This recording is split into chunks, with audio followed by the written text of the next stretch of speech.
দর্শক আপনারা দেখতে পাচ্ছেন পুলিশ গ্রেপ্তার করছে। ডিবি পুলিশের হাতে গ্রেফতার হয়েছেন বহুরূপী প্রতারক। গ্রেপ্তার করেছি আমরা। সেটা হচ্ছে মিল্টনের অত্যাচারে আমার বাবা মারা গেছে। টর্চার সেল আছে, ওখানে সব আটকে দিছে। এরশাদ শিকদার মতো নাচতে নাচতে আমাকে মারছে। আমার চোখ এটা নষ্ট হয়ে গেছে একবার। মিল্টন সমুদ্র। আসসালামু আলাইকুম। এই মাত্র পাওয়া তাজা খবর। আপনারা জানেন যে মিল্টন সমদ্দার নামে একজন মানবতার ফেরিওয়ালা, আলোচিত সমালোচিত মুখ তিনি। তো বর্তমানে সামাজিক যোগাযোগ মাধ্যমে তিনি একজন ভাইরাল ব্যক্তিত্ব। তিনি যে কর্মকাণ্ডগুলো করেছেন সেগুলোর কারণে তিনি খুবই সমালোচিত হয়েছেন। তো তিনি মানুষকে আশ্রয় দেওয়া, মানুষকে খাদ্য দেওয়া, মানুষকে চিকিৎসা করানোর আড়ালে তিনি যে অপকর্মগুলো করেছেন বা তিনি যে মানুষের অঙ্গ প্রত্যঙ্গগুলো কেটে বিক্রি করে দিচ্ছেন, এটা প্রকাশ্যে মানুষের কাছে একেবারে পানির মতো পরিষ্কার হয়ে গেছে।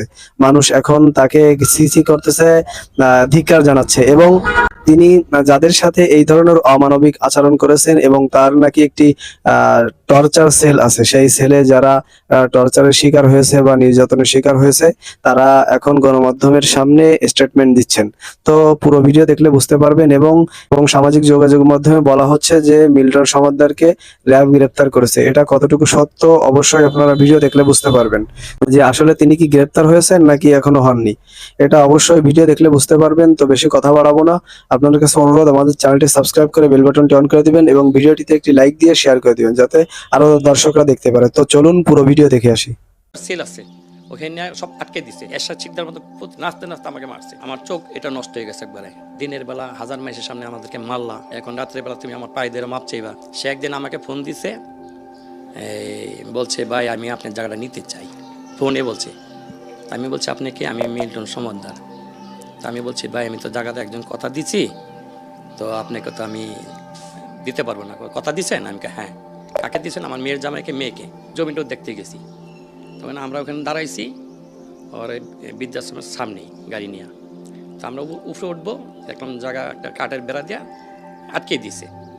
তো আমার মেয়ের জামাই বললো যে ভাই এই রাস্তাটা আটকে দিয়েছে, আমরা গাড়িটা নিয়ে কীভাবে উঠবো? বললো এটা আমার জায়গা, আমি রাস্তা দেবো না। বললো, আমি বললাম এটা তো সনদে পাইছি, এটা সেটেলমেন্টের রাস্তা, সনদ আছে। এই বাচ্চা তুই কে? এই ধরনের সে বিহেভ করলো। করার সাথে সাথেই করলো কি, আমার এসে কালার ধরলো, জামার কালার ধরে মানে কিলঘুষি মারা শুরু করলো। আর আমার জামা এইভাবে ঠেকাইতে গেছে, সে পড়ে গেছে। হ্যাঁ, মিল্টন সমুদ্দার নিজেই করেছে।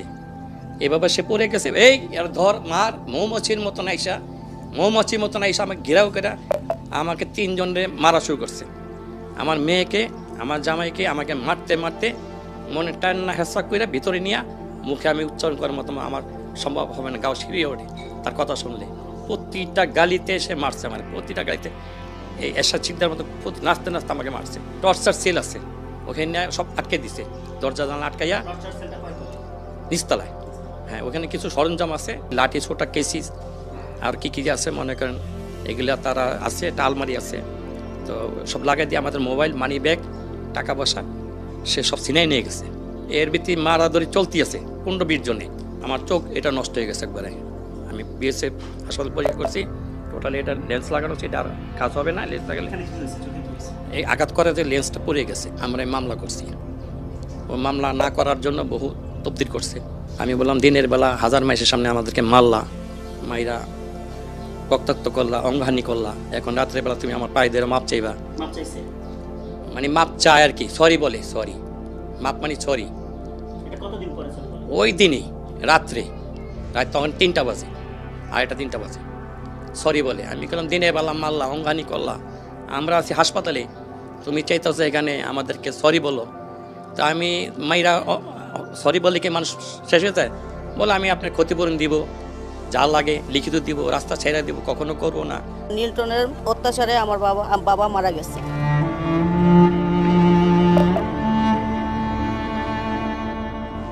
আলোচিত মিল্টন সমদ্দারের চাইল্ড অ্যান্ড ওল্ড এজ কেয়ারের টর্চার সেলে নির্যাতনের পর এক বৃদ্ধের মৃত্যুর অভিযোগ পাওয়া গেছে। দরিদ্র বৃদ্ধ ইনজেকশন দিতে গেলে টাকা দাবি করেন মিল্টন সমাদ্দার। টাকা দিতে না পারায় ওই অসুস্থ বৃদ্ধ এবং তার মেয়েকে বৃদ্ধাশ্রমের টর্চার সেলে নিয়ে মারপিট করা হয়। এ সময় ওই বৃদ্ধ গুরুতর অসুস্থ হয়ে পড়েন। ঘটনা ধামাচাপা দিতে উল্টো ওই বৃদ্ধ তার ছেলে এবং মেয়ে জামাইয়ের নামে চাঁদাবাজির মামলা দায়ের করেন মিল্টন সমাদ্দার। এর মতন জঘন্য লোক আর একটাও নাই। কারণ এ রাতে আমার আব্বা মাইর খেয়ে মারা গেছে। আমার আব্বা একজন কিডনি রোগী ছিল। নিজেকে মানবতার ফেরিওয়ালা এবং বয়স্কদের সেবার প্রতিশ্রুতি দিয়ে আসলেও বাবার বয়সী বৃদ্ধের গায়ে হাত তোলেন মিল্টন সমাদ্দার। আমার আব্বা সুই দিতে গেছিল। সুই দেওয়ার কারণে সুই দিতে গেছে পরে ও 1000 টাকা চাইছিল। 1000 টাকা দিতে পারে নাই দেখে ও আমার আব্বার গায়ে হাত দিচ্ছে এবং কি আমার মার গায়েও হাত দিচ্ছে। টর্চার সেলে মিল্টনের নির্যাতনে আরও ভেঙে পড়েন বৃদ্ধ মীর হোসেন। তার মেয়ে জানান, এই ঘটনার প্রতিবাদে থানায় গেলেও মামলা নেয়নি পুলিশ। উল্টো মীর হোসেনের পরিবারের বিরুদ্ধেই চাঁদাবাজির মামলা ঠুকে দেয় মিল্টন। এরপর একদিকে শুরু হয় মিল্টন বাহিনীর অত্যাচার, অন্যদিকে মামলার আসামি হিসেবে পুলিশের হয়রানি। সুমি জানান, সেই নির্যাতন আর হয়রানি সহ্য করতে না পেরে কিছুদিন পরেই মৃত্যু হয় তার বৃদ্ধ বাবার। ও থানায় টাকা খাওয়াইছিল, মামলা নেয় নাই। না দেওয়ার কারণে আমাদের ভিতরেই ঢুকতে দেয় নাই। এর 3 দিন পরে মনে করেন মামলা হয়েছে। তাও আমার নাম দিতে পারে না, আমার হাজবেন্ডের নাম দিয়ে দিচ্ছে। কারণ আমার হাজবেন্ড এখানে যায়ও না, জানেও না। তারপরেও মনে করেন আমার বদলে ওর নাম দিয়ে দিছে, দিয়ে একটা চাঁদাবাজি মামলা দিচ্ছে। 3 জনের নামে একটা চাঁদাবাজি মামলা দিচ্ছে। চাঁদাবাজি মামলা দেওয়ার পর আমরা 1.5 মাস মনে করেন পলাতক ছিলাম। পরে আমাদের মীমাংসার কথা বইলা এখানে আনছে।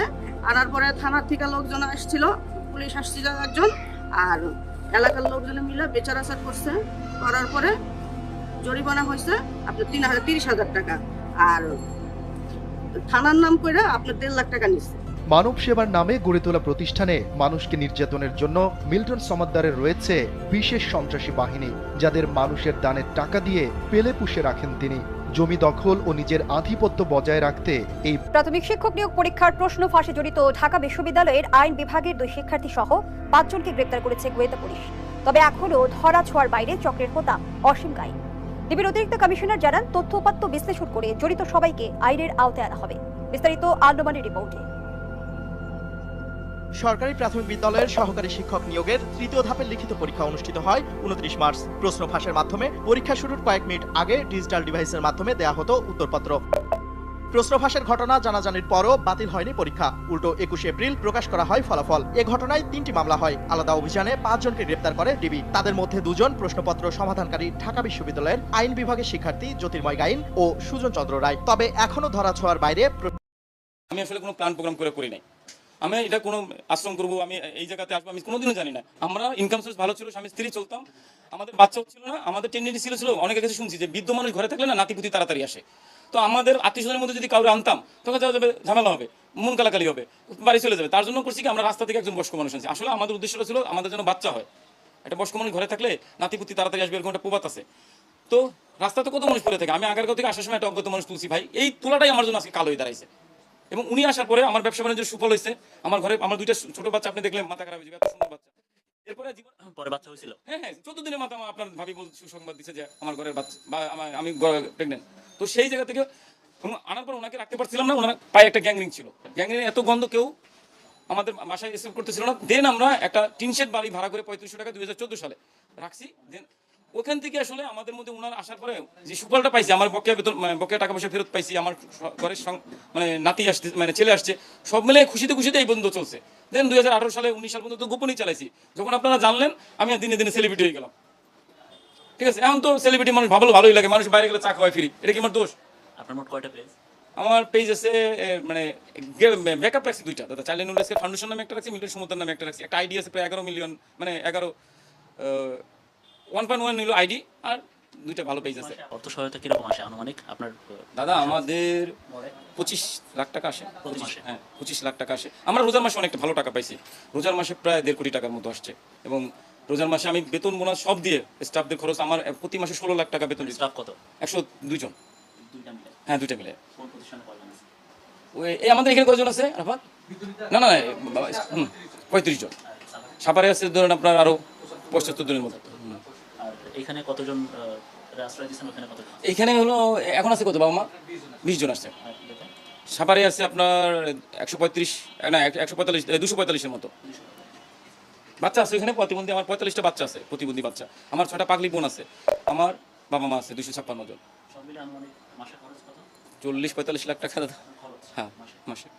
একটা এটা কখনো চিন্তা করি নাই যে এরকম হবে। আমি মনে করছি যে ভালো কাজ, উৎসাহ দেই, আরো সামনের দিকে আগাই। আমরা হোম সার্ভিস দিতাম, দুজনে স্বামী স্ত্রী মিলে বাসায় 24 আওয়ার্সের জন্য বয়স্কদের দেখা, বড় লোকদের বাবা মাকে আমরা দেখাশোনা করতাম। আপনার প্রতিষ্ঠানের কি? আমি সহযোগী আর কি। হ্যাঁ হ্যাঁ জি। আপনারা তো এই হিসাব কিতাব সম্পর্কে আপনার মোটামুটি সব ধারণা আছে? হ্যাঁ অবশ্যই আমার সাথে পরামর্শ করে, বা আমি আসি সব সময় দেখি, সব সময় বিকেলবেলা মানে আমার ডিউটি শেষ আমি বাসায় অনেক সময় যে বাসায়ও যাই না, এখানে আগে আসি। আগে তো এখানেই সব ছিল। এই যে এক দেড় মাস হইলো আমরা সাভারে নিছি, 3টে বাড়ি ভাড়া ছিল আমাদের, আর একটা বাড়ি আছে সামনে, সব মিলাইয়া 3টে বাড়ি ভাড়াতে ছিল। তাই আমি অবশ্যই দেখাশোনা করতাম, আমার বাবা মার সাথে আমি দেখা করতাম। আমি ওর বাবা মা মানে আমার বাবা মা, আমি তাদের কাছ থেকে ভালোবাসা পাইছি। এই ভালোবাসায় মানে এখন মত আমরা এমন কোনো ভুল মানে আমি পাই নাই যে ভুলটা অনেক বেশি মারাত্মক বা কিছু, বা অন্যদিকে অন্যরা, তাহলে তো আমিই প্রতিবাদ করতাম যদি কোনো খারাপ কিছু থাকলে।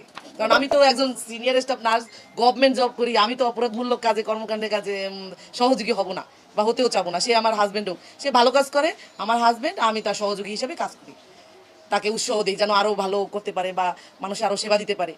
এবং আমার যারা কলিগ আছে ওরাও আমাকে খুব উৎসাহ দেয় যে তোর হাজব্যান্ড দেবতা, এমনভাবে কথা বলে দিদিরা, আমার কলিগরা বলে যে তোর স্বামী তো দেবতা, তোরে শুইলো দেবতারে ছোঁয়া হয়ে যাবে, এমন করে। সত্যি সত্যি আমার অনেক দিদিরা আছে যে আমাকে গেলে পরে জড়াই ধরে যে তোরে একটু শুয়ে দেখি, মিলন বাইরে তো শুইতে পারবো না, তোকে শুই, এরকমভাবে বলে। আপনারা যে ডেড বডি নিয়ে যান বিভিন্ন জায়গায়, তাদের শরীরে নাকি কাটাছেঁড়া থাকে, মানে এখন এই কাটাছেঁড়া আসলে কোন কাটাছেঁড়া? এই আপনাকে বলি, আমরা যে রাস্তা থেকে যে মানুষগুলোকে তুলি তারা নিজের শরীরটা বহন করতে পারে না। এরা বাসা থেকে হারাই যাক বা পরিবারে থেকে বের করে দেখ, রাস্তায় চলতে চলতে একটা কোনো কিছুর সাথে আঘাত পেয়ে এদের ওখানে পচন ধরে পরে চলতে চলতে পোকায় ধরে এবং বিভিন্ন অঙ্গহানি হয়ে যায়। কেউ হাত থেকে, আপনাকে আমি এই ফাইলটাই দেখাইলেই যদি বুঝতে পারবেন, আপনি দেখছেন এটা ভায়োলেন্স ধরবে দেখে দেখানো যাচ্ছে না। তো এই একটা মানুষেরও এতগুলি ছবি দেখালাম, একটা মানুষের অঙ্গ আছে, তো যদি অঙ্গ না থাকে আমি অঙ্গ কোত্থেকে দেবো? তারপরে আপনার মানে গণমাধ্যমে যে এইটা উঠছে যে অঙ্গহানি মানে অঙ্গ বিক্রি করতেছি আমি, তো কোথায় করছি, কার কাছে করছি, কোন হসপিটালে করছি? অঙ্গ তো কাইটে ব্যাগে করে নিয়ে আরেক জায়গায় বেচা যাবে না বাজারে। অঙ্গ বেচতে হলে তো আপনাকে একটা হসপিটাল লাগবে, স্পেশাল বিশেষজ্ঞ লাগবে। কারা করছে এই অঙ্গহানি মানে বিক্রিটা করছে কারা, সেই প্রমাণটুকু আমাদেরকে দেখান। বা আমি কার সাথে আবার অঙ্গ যদি ট্রান্সফার হয় সেক্ষেত্রে তো আপনার এগ্রিমেন্ট থাকবে, প্রশাসনিক কোর্ট কাছারি থাকবে, তো সেই ডকুমেন্টগুলো কোথায়? আমি 10 বছর ধরে এই কাজটা করতেছি, 10 বছর আমি ধরে নেন যে আমি 100 অঙ্গ ট্রান্সফার করছি, তো এই 100 ট্রান্সফার কোন জায়গায় করছি, কার সাথে করছি, একজন মানুষকে এনে দেখান। আমার কথা হলো এটা। সেকেন্ড কথা, আমি কেন অঙ্গ বিক্রি করতে যাব? আমার কি অর্থের প্রয়োজন আছে এখন? আমার যে ফেস ভ্যালু, আমি যদি কোনো প্রোডাক্টেও ভালো বলি কোনো কোম্পানির, আমি টাকা আয় করতে পারি। আচ্ছা ধরে নিলাম আমি ওইটা নেওয়া করি, কম আসে না, দান আসে না। তারপরে যদি আমার বিজনেসের ইচ্ছা থাকে, আমার যে বাচ্চা আছে একদম সরাসরি যমুনা ডেলিভারি বসছি, আমার কাছে ছোট ছোট বাচ্চা আসে, আমি যদি এই বাচ্চাও গোপনে বেশি আমি কত টাকা কামাই করতে পারি আপনারা বলেন, পারি কিনা? একটা বাচ্চার জন্য বাবা মা 18-20 বছর অপেক্ষা করে, কান্নাকাটি করে, হাত পায়ে ধরে, ভাই আমাকে একটা বাচ্চা দেয়, আমি রাস্তা থেকে পাগলি তুলবো, বাচ্চা হবে, বিক্রি করবো। তাও একটা বাচ্চা নর্মাল তো 2 লাখ টাকা বেচতে পারবো গোপনে, কেউ জানবে না, পারবো কিনা? তো আমার তো এগুলো দরকার নাই রে ভাই, আমি আসছি ভালো কাজ করতে। আর আমাদের এমন একটা, আপনাকে যদি বলি এই 10 বছর ধরে ওনাদের সাথে থাকতে থাকতে আমাদের মেন্টালিটি, মন মানসিকতা অন্যরকম হয়ে গেছে। সেটা কিরকম? আমাদের আসলে নিজেদের জীবনে নিয়েও মায়া নাই, কারণ মরতে সবাই কি হবে। আমি প্রতিদিন 3 জন 4 জন 5 জন, এমনও দিন গেছে শীতে ডিসেম্বর অক্টোবরে যে 10 জনও মারা যায়, আমার 10 জনও মারা যায়। তো আমি মৃত্যুটা প্রতিদিন দেখি, প্রতিদিন কবরস্থানে যাই, আমার লোক করে কি করবো ভাই? আমারও তো মরতে হবে। এবং আমাদের মাথার মধ্যে আমার স্ত্রী যে এই পর্যন্ত কতজন ইয়ে দিয়েছেন, কবর দিয়েছেন? আমরা এই পর্যন্ত দাদা আমাদের রেজিস্টার হিসেবে আজকে যেটা দেখলাম প্রায় 700-র কাছাকাছি আমরা মানে রেজিস্টার হিসাব পাইছি, যেগুলো মানে ডকুমেন্ট আছে আমাদের কাছে। তো এগুলি আমি আপনাকে বলি, রাস্তা থেকে তুলে আনছি, মারা গেছে। মৃত্যুটা আমাদের সবসময়, আবার কবরস্থ মানে আমাদের কাছে মারা গেছে। হাসপাতালে নেন না? না, আমরা হাসপাতালে নেই না ভাই, আমরা না ওরকম সুযোগ সুবিধা নেই। আমরা শুধু পরিচর্যা করি, আমরা কারো চিকিৎসা দিই না।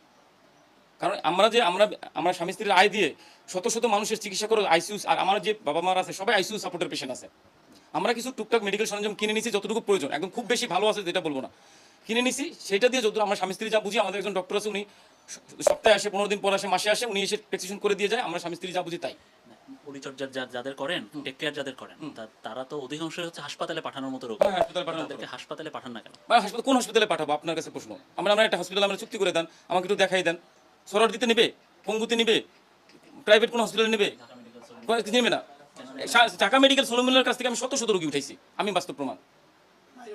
মাইরো আমি মিটফোর্ড হসপিটাল থেকে বাইরে রুগী, রাস্তার রুগী উঠাইতে ডাক্তাররা ধরে মারছে, কারণ সরকারিতে নেয় না কেন? অজ্ঞাত অভিভাবক, পচা গলা মানুষ নেয় না। আপনারা সাংবাদিক, আপনাদের দায়িত্ব দিলাম, আপনারা 2টা মানুষ নিয়ে 3টা মানুষ নিয়ে হসপিটালে ভর্তি করার চেষ্টা করেন, কতটা হয়রানি পোহাইতে হবে আপনাদের। তো এই নিজের কাম কাজ ফেলাই এই মানুষগুলো সারাদিন হসপিটালে দৌড়াদৌড়ি করা সম্ভব না, আমরা করি না। যেটা করি না সেটা তো আপনাদের ওপেনই বলবো। এই জন্যই নিয়মিত আপনার এখানে থাকা আপনারা মারা যান। হ্যাঁ, মারা যান। আমাদের এখানে দেখা যায় মৃত্যুটা প্রতিদিন দেখতে হয় ভাই। এখন আপনাকে বলি, আমি তুলে আনছি, আমার এখানে মারা গেছে, দোষ হয়েছে। আমি যদি তুলে না আনতাম, রাস্তায় মারা যেত, ওনার তো পরিষ্কার আপন কেমন হইতো না, হইতো।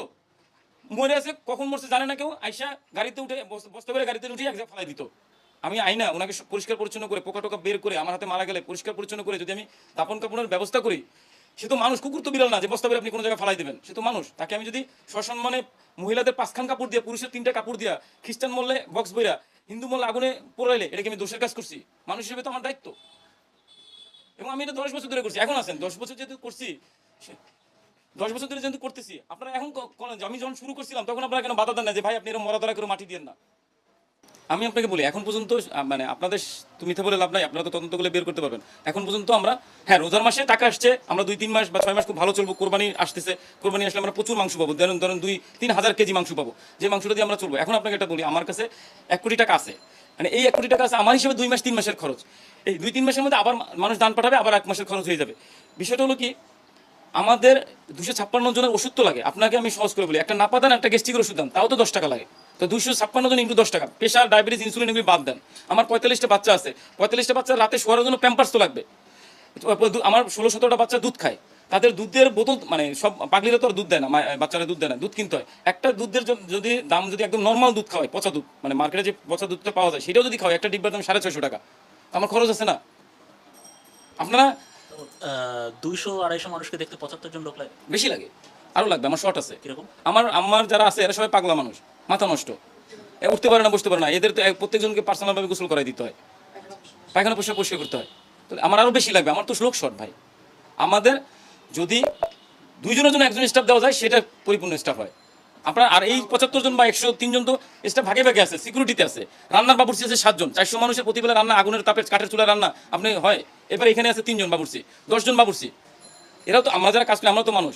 10 জন বাবুর্চি আছে, 8 জন আছে, 7 জন আছে আপনার সিকিউরিটি গার্ড, ওয়ার্ড বয় আলাদা, নার্স, ডক্টর। আমরা ম্যানেজমেন্টে থাকবো না, আমার ম্যানেজারই আছে 5 জন। মানে এতক্ষণ আপনারা ধৈর্য সহকারে পুরো ভিডিও দেখেছেন। তো পুরো ভিডিও দেখে আপনাদের কাছে কেমন লেগেছে অবশ্যই কমেন্ট সেকশনে জানাবেন। এবং মিল্টন সমাদ্দার যে তিনি যে একজন সমালোচিত ব্যক্তি, তিনি যে ভালো মানুষের মুখোশ পরে ভিতরে যে তার এত জঘন্য কাজ করেন বা এত নোংরা কাজ করেছেন, মানুষের জীবন মরণ নিয়ে খেলা করেছেন, মানুষের আবেগ নিয়ে খেলা করেছেন, এটা আসলে খুবই জঘন্যতম কাজ করেছেন। এখন তার এক এক করে তার যে এই কুকর্মগুলো ছিল আস্তে আস্তে মানুষের সামনে প্রকাশ পাচ্ছে, বাংলাদেশের মানুষ জানতে পারতেছে যে তিনি মুখোশের আড়ালে কি করেছেন। তো এই পুরো বিষয়গুলো আপনারা এত সময় ধৈর্য সহকারে দেখেছেন। তো এই বিষয়ে আপনাদের মন্তব্য কমেন্ট সেকশনে জানাবেন। এই ধরনের আলোচিত, সমালোচিত, ভাইরাল এবং আপডেট নিউজ সবার আগে পেতে অবশ্যই আমাদের চ্যানেলটি সাবস্ক্রাইব করে বেল বাটনটি অন করে দিবেন এবং আমাদের সাথে থাকবেন। তো আপনাদের সাথে দেখা হবে, কথা হবে অন্য কোনো গুরুত্বপূর্ণ টপিকস বা ভিডিও। সে পর্যন্ত সবাই সুস্থ থাকবেন, ভালো থাকবেন। আল্লাহ হাফেজ।